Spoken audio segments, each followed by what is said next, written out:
Bueno, pues esta tarde nos acompaña Edith Vadillo. Ella es inhaloterapeuta, una de las mejores que hay. Pero muy poca gente sabe para qué se utiliza la inhaloterapia, siendo tan importante para nuestra respiración, nuestros pulmones, nuestra nariz, oídos, garganta, etcétera. Porque es la respiración, ¿no? Te voy a platicar un poquito qué es la inhaloterapia. La inhaloterapia es una rama de la medicina que ayuda a restablecer las funciones respiratorias por medio de fármacos, presiones y gases. Nosotros somos un servicio multidisciplinario que trabaja las 24 horas del día, los 365 días del año. O sea, ¿es necesaria? Es muy necesaria. Nosotros vemos pacientes de urgencias que en algún momento tienen algún problema de tipo respiratorio, ya sea una neumonía, un asma bronquial, cuando el paciente siente esa necesidad o esa sed de aire, esa dificultad respiratoria que se presenta en el paciente. Y nosotros utilizamos unos equipos que se llaman micronebulizadores y ahí diluimos medicamentos específicos, esteroides, broncodilatadores, mucolíticos, que le ayuda al paciente a fluidificar sus secreciones, a quitar ese edema, ese espasmo bronquial que tiene y el paciente pueda respirar de una manera correcta. Hay mucha costumbre de decir, no respira muy bien, ha de tener rota la nariz, o cosas por el estilo. O no respira muy bien, pues ya tanto fumar, los pulmones se le amolaron, y como que lo toman muy natural de que pueda la gente, pues no está respirando bien, al traer ahí una bronca por su culpa. Bueno. ¿Puede ser por su propia culpa? Claro que sí. El fumador es un paciente que en algún momento llega a tener un proceso que se llama enfisema pulmonar. ¿Por qué? Porque el cigarro destruye el tracto respiratorio. Y llega un momento en que ese pulmón no va a funcionar y que el paciente va a requerir oxígeno suplementario las 24 horas del día o algunas horas del día. Y sin embargo hay muchas personas que no respiran bien y no se atienden. ¿Qué daños le puede causar el que no respires correctamente? Pues son multifactoriales. Pueden ser, hay hipoxia severa, hipoxia cerebral, ¿sí? Hay una serie de situaciones que se pueden presentar en este tipo de pacientes. ¿La hipoxia qué es precisamente? Es la falta de oxígeno. Ah, ¿sí? Claro. Sí, es la falta de oxígeno y la falta de oxígeno a nivel cerebral. ¿Y eso qué te permite? Entre otras cosas, por ejemplo, no aprenden en casos de no jóvenes, aprenden, ¿no? o pueden tener algún problema de acordarse de las cosas, o inclusive pueden perder la noción, pueden tener hasta un síncope, pueden caerse. ¿sí? Bueno, una persona que, por ejemplo, como dices tú, no tiene muy buenos recuerdos, como que no lo siente, a veces no cree que está respirando bien. ¿Sabemos respirar? No sabemos respirar. No sabemos cómo respirar correctamente.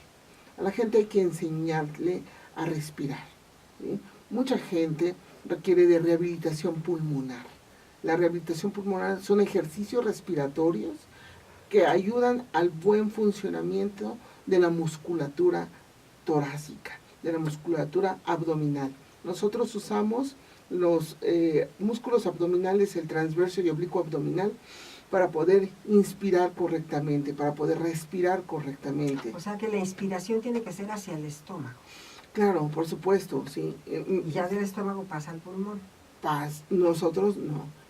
Nosotros introducimos el aire por la nariz, se jala, se introduce hacia la vía aérea, pero nosotros tenemos un concepto que se llama mecánica ventilatoria.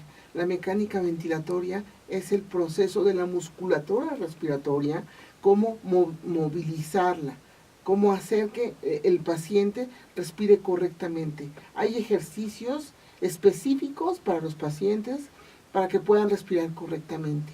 Ahí se fruncen los labios, se mete aire profundamente, se utiliza la S, se les enseña a toser. El paciente generalmente no sabe toser, solamente juega con las secreciones. ¿Qué toser no es una compulsión natural? ¿Que toses porque te pasó algo? Claro que sí, o sea, es un mecanismo de defensa del aparato respiratorio.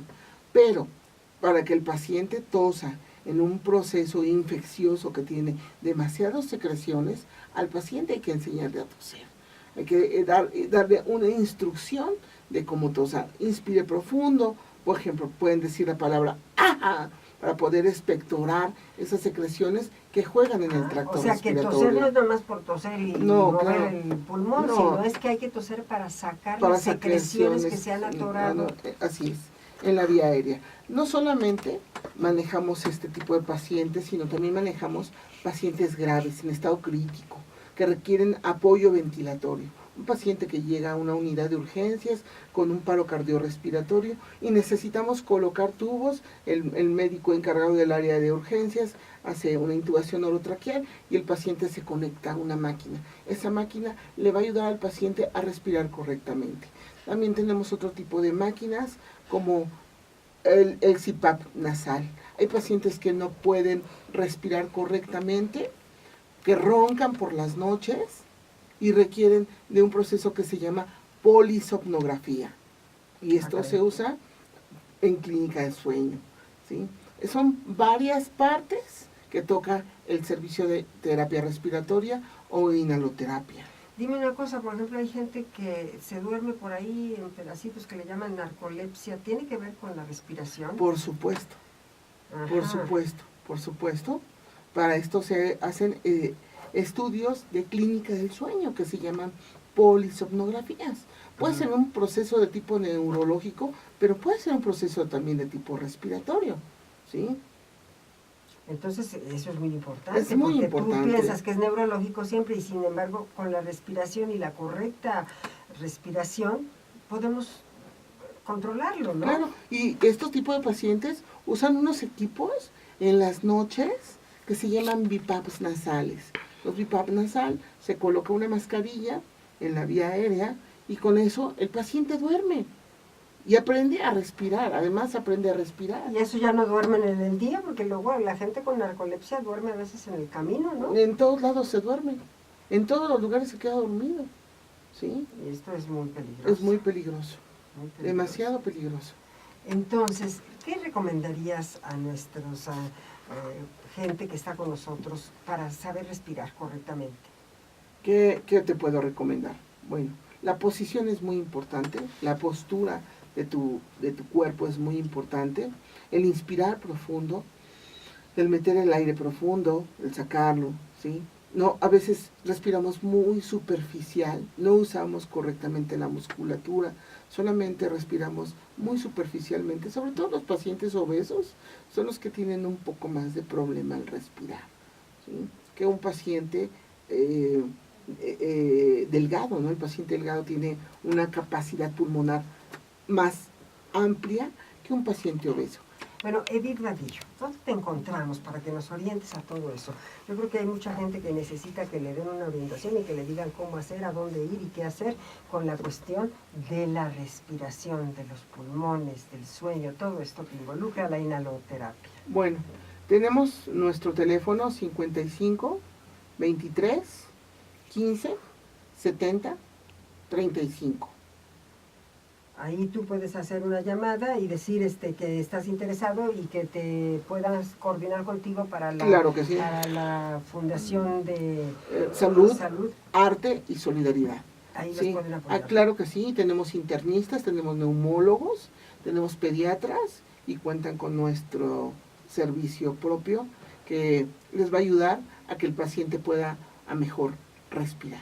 Muchísimas gracias, Edith Vadillo. Gracias por estar con nosotros. Te mandamos un gran abrazo de parte de todo nuestro público por darnos esta información. Muchísimas gracias, Rocío Villagarcía. Es un honor estar contigo.